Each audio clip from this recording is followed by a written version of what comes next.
attitude that this trainee had was, screw you, my first priority is me. I pulled right out of the gate, turned right back around, brought him right back. I won't deal with it. We don't have to deal with it.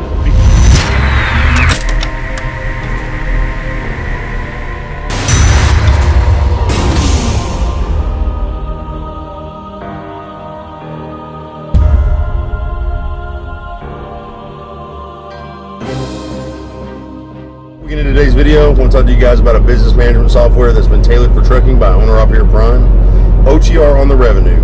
If you guys are a lease op, owner op, especially with Prime in the trucking industry, you want to check out OTR today, guys. This thing is going to keep track of your loads, your revenue, your fuel, everything, tax deductions, expenses, the whole 9 yards.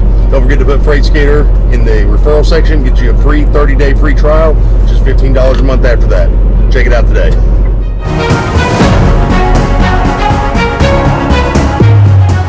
What's going on, guys?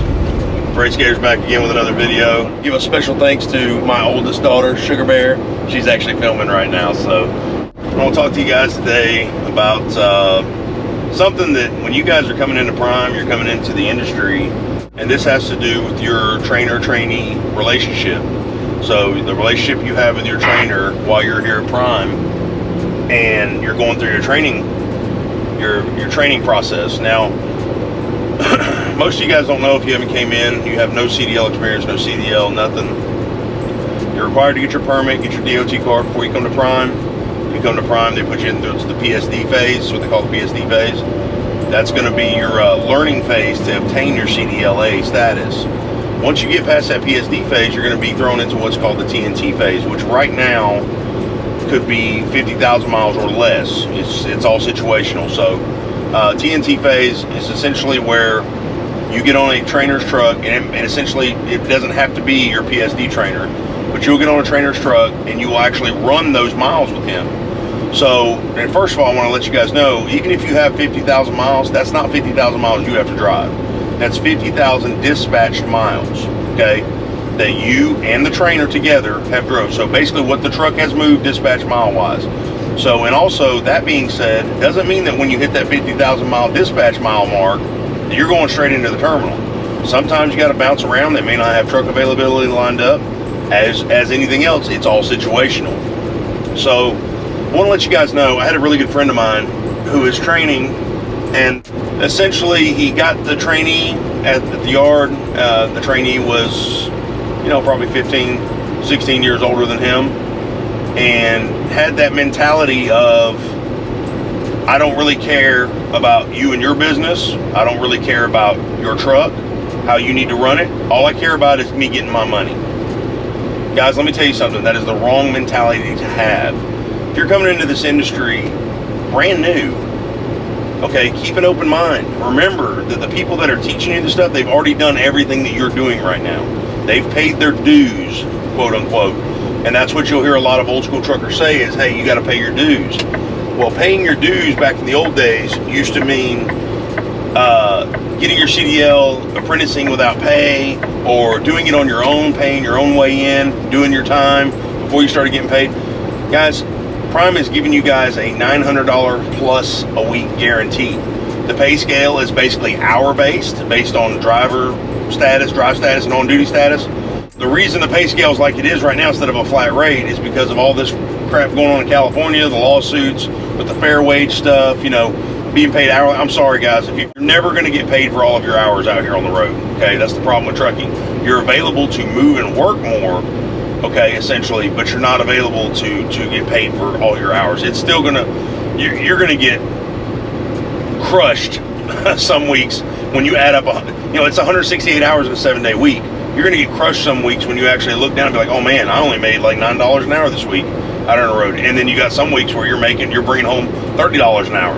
So it varies, it's just like the industry, it's up and down, just like the market's up and down. These things change every single day and every single week. So essentially what the driver was telling my friend was, hey, I'm gonna stay on duty indefinitely so I can get more money. Now guys, well, my friend tried to tell him, say, look, I understand where you're coming from, but whether you stay on duty 7 hours or 70 hours a week, or whether you drive plus on duty time every day and we move 70 hours a week, it all boils down to the same thing. The attitude that this trainee had was, screw you, even though you're the one giving me the knowledge that I need to get where I need to go and I need to upgrade. Screw you. My first priority is me. Okay, and I understand that to an extent, but you guys got to remember, when you're coming in, that trainer's there to make you, to do a few things. Number one, to make you the safest operator possible. Number two, to make you the most efficient operator possible. And number three, to make you the most profitable operator possible. Okay, now let's look at the facts here.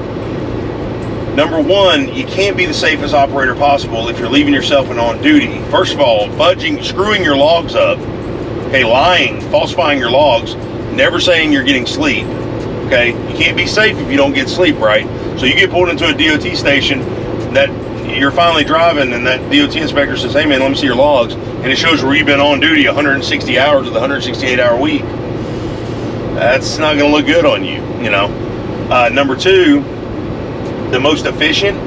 How in the world are you going to be the most efficient operator when you're showing 168 hours on your clock every single week? Because let's break it down. When that trainee is solo by himself, it's going to be a whole different story. He's not going to be doing 168 hours on duty every single week, because guess what? He won't be able to drive. And in this industry, if you can't drive, you can't make money. Doesn't matter if you're a lease company or whatever. So my friend was trying to explain to him that, hey, I've got to teach you how to do your logs correctly. You know, he likes to run like I like to run, you know, on recaps. So he would say, hey, we're going to drive every 24-hour period, basically 8 hours, 8.5 hours, and we're going to leave 15 to 30 minutes on duty for each day for our on-duty statuses. The guy says, no, that's not how we're going to do it. I'm going to do it my way, and you can do whatever you want. If you got a problem with the way that I'm getting paid, that's between you and Prime. You need to take it up with them. So guess what my buddy did? Turned right around, took him right back to Springfield. Guys, as trainees, we don't have to have you on our truck. The trainers do not have to agree to take you. They can. I could pull. I've had guys that I've taken that had that kind of attitude. I pulled right out of the gate, turned right back around, brought them right back. I won't deal with it. We don't have to deal with it, because unlike you as trainees, the trainer has no guarantee. So the only guarantee we have is that we have to get you to where you can go solo, and we have the opportunity to work harder for more revenue. But there's no guarantee of that. There's no guarantee we will get more revenue. And we have the guarantee that we are going to be paying your wages, so as operators. So you have to remember that, guys. Keep an open mind. This is a mutual respect thing. Yes, if you have a trainer that is obviously just a dirtbag, a douche, he's constantly being problematic for you, he's being rude all the time, speak up. If you can't resolve it with him in the cab, take it to the fleet manager. If the fleet manager can't resolve it, there are steps in place. You can step over that fleet manager's head. There's people you can contact. You guys can reach out to Prime, okay? Document everything, whether it's on video, photos, writing, the QC, emails, have it all laid out, dates, times, and everything, guys, because nobody can argue with documentation, okay? And be professional.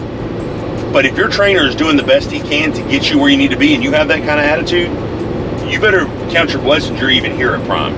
Because Prime doesn't go for that stuff, guys. They don't go for that negative attitude that I'm going to be a pompous ass today, you know, kind of stuff. They don't do that stuff, guys. They will nip it in the bud. They'll can you. I promise you. When they say they're driven by the best, that's what they want, is driven by the best. And if you're walking around with an attitude like that right out the gate, green, and you have nothing under your belt, no experience or anything, I hate to tell you guys, you're going to have a short-lived stint in this industry, and especially with Prime. Because number one, your trainers aren't going to deal with it. Prime's not going to deal with it. And if you have that attitude here, brand new as a brand new driver, I can only imagine what you're going to be like a year from now for another company. They're not going to deal with it. So guys, you got to think about it. It goes both ways. It's a mutual respect thing. If you have a guy that's willing to teach you, he's doing his part. We're not perfect. As trainers, we're not perfect.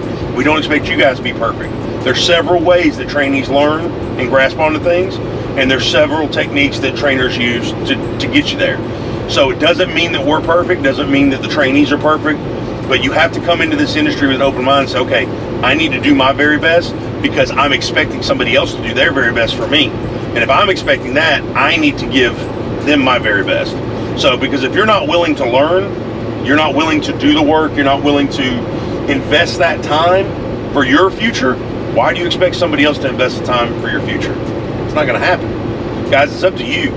The more initiation and the more proactiveness that you show that trainer, the more he's going to be willing to say, hey man, this guy's on it. I'm going to give him my best 100%. You guys feed off of each other. That's what it's all about, that positive energy. I can't tell you the most uncomfortable thing in the cab is having two grown adults that are less than 6 feet away from each other at all times that won't even speak. It is misery. It is downright misery. I mean, I mean, you can hear a pin drop in these cabs when it's like that, guys. And that's not an environment you want to be in. That's not something that you guys want to be a part of, because it is just monotonous. I mean, it's crazy to think that two grown people, it's already stressful enough. It's an 8x8 rolling prison pretty much, you know. I mean, it's already stressful enough. There's no need to add any more stress. There's no need to bring it to a level it doesn't need to be at, guys. And it's the same for the trainers too, guys. Trainers, if you guys have a great trainee and they have a really good disposition, a really good attitude, don't be that guy. Don't be their first horror story. Because you guys will hear that all the time. Like, man, I came to Prime, man, it was the worst experience of my life. My trainer was just filthy. He was nasty. He was rude. He was mean all the time. Just always had a sour disposition. He was just an asshole. You know, I mean, guys, don't be that for your trainee. Be the best trainer you can be. And if there are trainees out there who are grateful for the position they're in, and there are trainers out there who are grateful for the position that they're in, guys, it's not all bad. But I promise you, if you're doing your 100% best, you're giving that other person reason to do their 100% best, and you guys work off of each other's energy like that. So guys, that's all I got to talk to you guys about today, man. I tried to make it a little short one, but there's so much involved in when you start talking about training and you start talking about that situation in the cab. If you guys have any questions or comments, please leave them down in the comments below. What do you guys think? I mean, was the trainee right, or was the trainer right? I know my opinion is I would have took him back.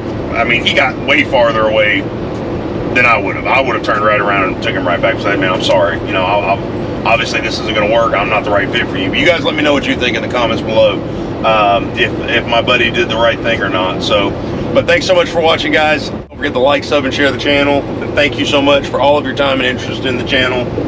Till the next one, stay safe. God bless. Freight, Sugar Bear, we're out of here.